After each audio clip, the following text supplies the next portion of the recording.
These may look like cinnamon scrolls, but they're actually traditional Australian coffee scrolls.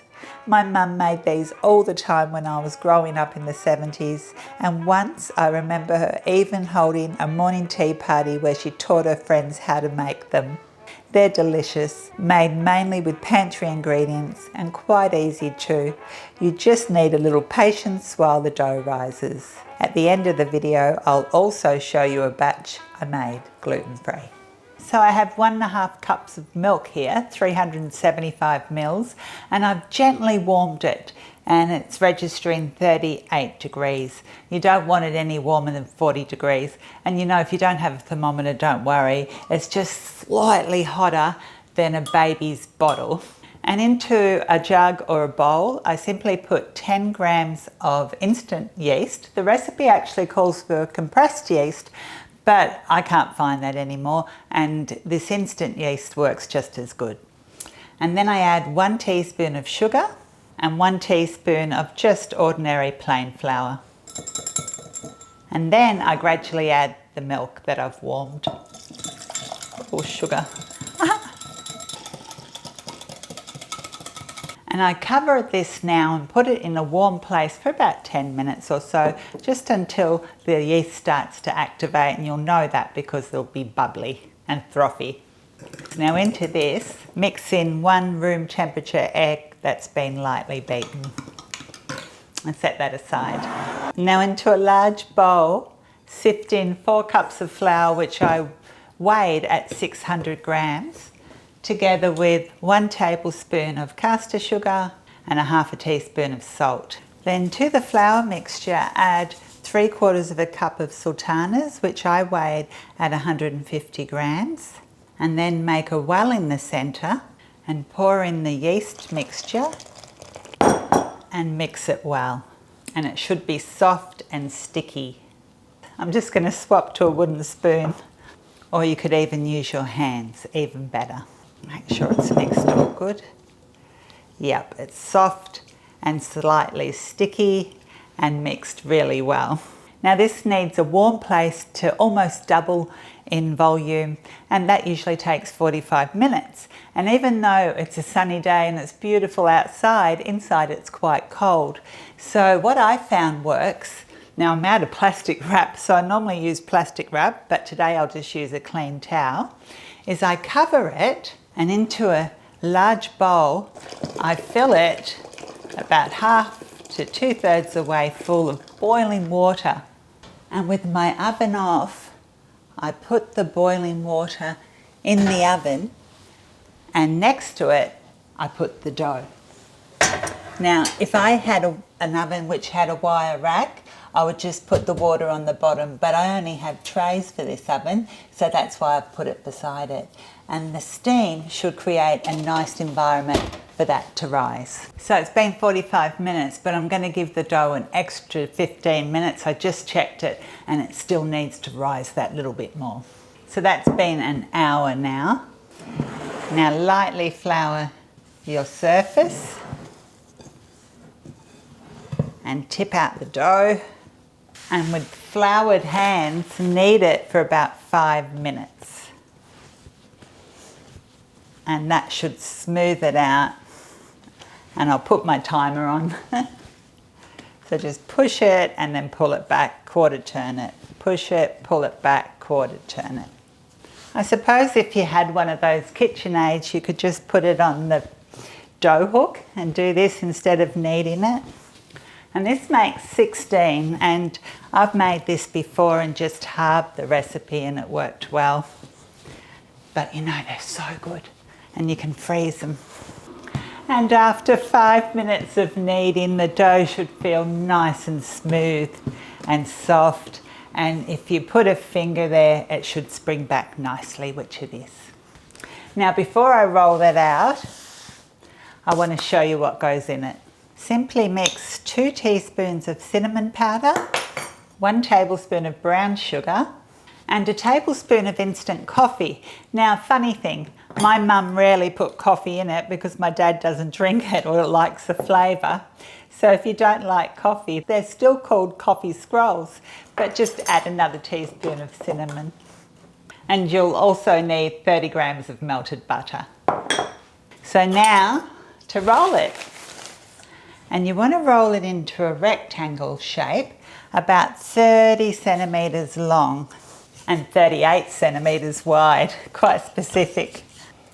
If it's turning into a round shape, just fold it over so it maintains that nice rectangular shape.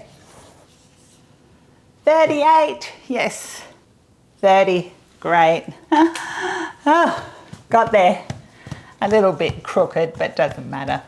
So take the 30 grams of melted butter and spread it all over, and get the coffee and cinnamon mixture and sift it evenly over the dough.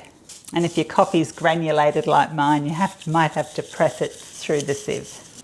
And that bit I'll just sprinkle on top. From the long edge, roll up as tight as you can.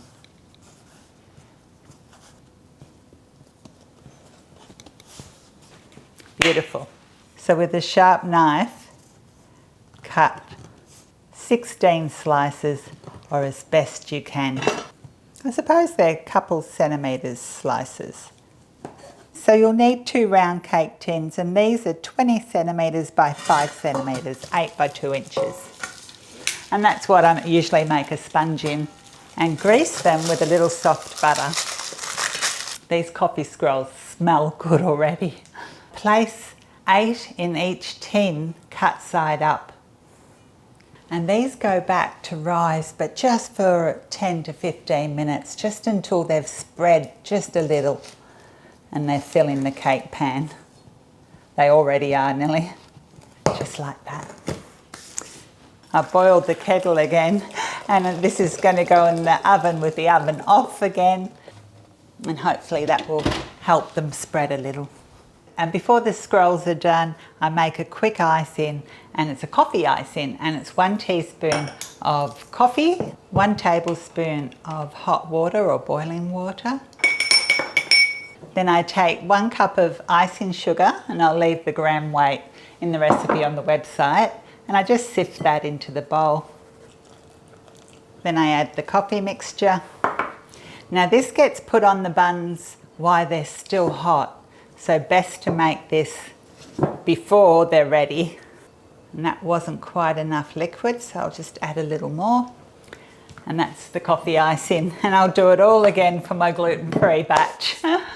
So it's been 15 minutes in the oven, just steaming, or a warm place somewhere in your house, and that's what they'll happen. They'll all spread out and puff up just a little bit. So they go into the preheated oven of 190 degrees Celsius conventional, which is 170 fan forced, for 10 minutes. And then I reduce the heat to 180 degrees Celsius conventional, or 160 fan forced, and cook them for a further 20 minutes or so until they're lovely and golden brown.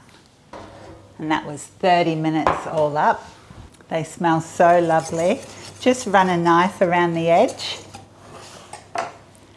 And immediately you need to put them on a tray. Now they're very hot. Probably the easiest way is to turn them upside down, then back the right way. Oh!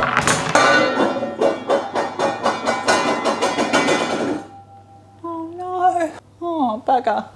What will I do? Will Mike even know? Only if he watches the video.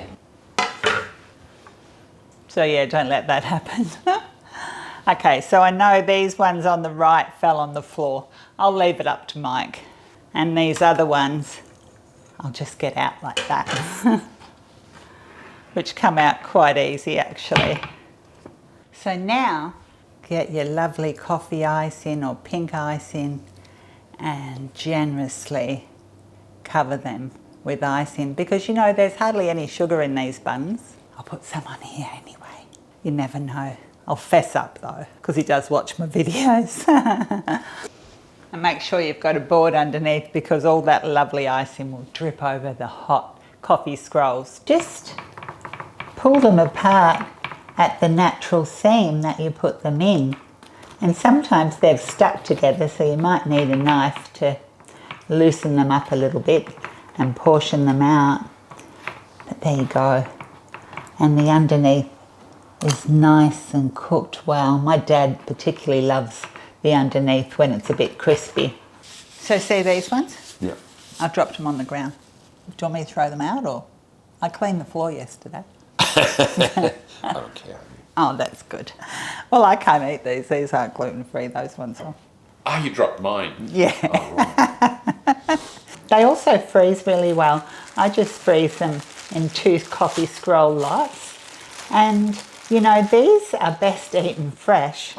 But if you want to reheat them, and this is a great time to add some butter in the middle, but I just simply slice it in half horizontally, add a nice amount of butter, and then just pop that in the microwave for like 20 seconds. And then they come back to life. They're nice and soft again. And the butter's all melted.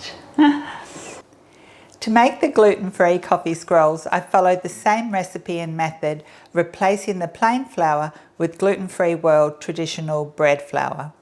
This flour absorbs much more liquid, so I gradually added another cup, 250 ml of lukewarm milk. If you use a different gluten-free flour, you may need a different amount, so add the extra warm milk gradually until you have a soft, sticky dough. I left the dough to rise just as I did with the regular version and then kneaded it by hand for 5 minutes. From there, I followed exactly the same steps. They were perhaps just a little denser than the regular coffee scrolls, but oh my goodness, they were so good. I ate 4 straight away. The gluten-free world flour works wonderful. These are super delicious. I like a little bit of butter on them. Thank you so much for watching. It was a really hard day filming today, but got there in the end, and I'm so happy that I'm able to have a gluten-free coffee scroll. And seriously, I hope you try these. These are absolutely delicious. Hopefully I'll see you again soon. Yeah.